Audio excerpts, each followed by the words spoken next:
By the time I reach the point of this poem, I will have died 3 times 1. The first time, I'll drown. I'll say I hadn't come up for air and the swimming instructor wasn't looking for me. She was too busy bobbing for the hands of the other children beneath a toppled-over platform that was meant to keep our head above water until we learned how to swim. But forces beyond our control pulled us under before we were ready, and that's supposed to be a metaphor for childhood or something, too.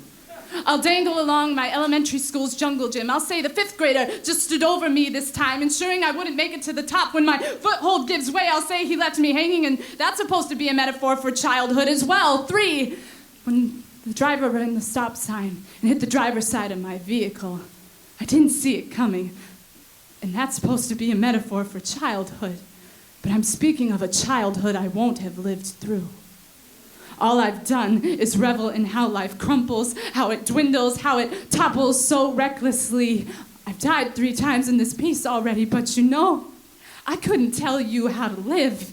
The truth is, I can't ask my favorite poets how they did it, because they didn't. Sylvia Plath returned to the final stanza of the last poem she ever wrote before suffocating herself in an oven and slipping wet towels beneath the kitchen door to spare her children. Anne Sexton, a year before locking herself in her garage and starting her car's engine, predicted she would release her last manuscript after her death. Sarah Teasdale overdosed on depressants when she could not overcome her chronic pneumonia. Her last collection, Strange Victory, followed her passing, but Captain, my Captain, what victory is there, never knowing how many lives you've saved? Poetry could raise millions from the grave. Instead, it has the blood of millions on its hands.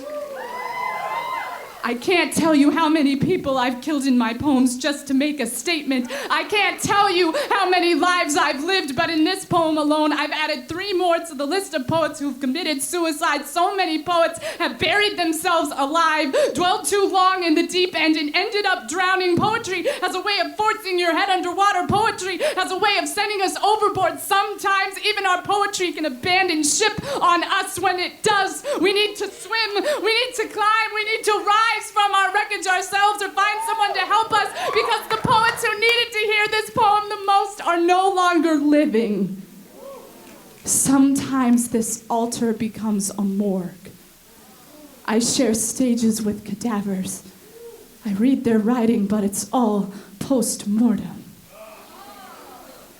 Their autopsies were the first time they opened up to someone. A moment so intimate shouldn't be shared against the surgical table. We weren't supposed to write our own eulogies. We weren't supposed to write our own death sentence. Sometimes we need to let our poetry die ahead of us.